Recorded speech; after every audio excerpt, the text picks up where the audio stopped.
બિલિયાળા મગફળી કેન્દ્રની અંદર કડદો થતો હોય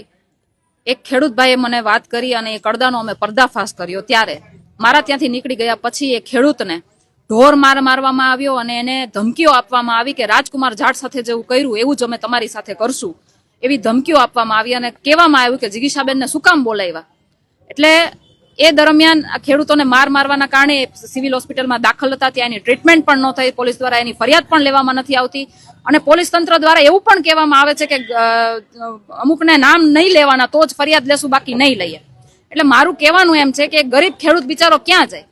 એની સાથે દરેક જગ્યાએ કડદો થાય અને એ કડદા માટે એ ભ્રષ્ટાચાર માટે અવાજ ઉઠાવવા જાય તો સરકારમાં બેસેલા સહકારી તંત્રમાં બેસેલા લોકો એમને મારે, એમને ધમકીઓ આપે. એ ધમકીની એ મારની ફરિયાદ કરવા એ પોલીસ સ્ટેશને જાય તો પોલીસવાળા એમ કહે કે તમારે નામજોગ ફરિયાદ નહીં કરવાની, ગોંડલની અંદર ગણેશનું કે લાલાનું નામ નહીં લેવાનું, તો અમે તમારી ફરિયાદ લેશું. તો એ બિચારો ખેડૂત જાય ક્યાં? અમે એટલા માટે એસપી સાહેબને રજૂઆત કરવા માટે આવ્યા છીએ અને મારી એસપી સાહેબને નમ્ર વિનંતી છે કે યોગ્ય તપાસ થવી જોઈએ. આ કાર્યવાહી જે કહેવાય ને કે જે વારદાત બની છે એની યોગ્ય ફરિયાદ લેવાવી જોઈએ, નામ જોગ ફરિયાદ લેવાવી જોઈએ. જે ખેડૂત સાથે વારદાત બની છે એ તમામ વારદાતમાં એનામાં ઉલ્લેખ થવો જોઈએ, એમની યોગ્ય તપાસ થવી જોઈએ, યોગ્ય એને ન્યાય મળવો જોઈએ અને ખાસ કરીને જે આરોપી છે એમને પણ યોગ્ય સજા થવી જોઈએ અને પોલીસ તંત્રમાં બેઠેલા લોકો જે આવા લોકોને છાવરે છે એમની ઉપર પણ કાયદેસરની કાર્યવાહી થવી જોઈએ.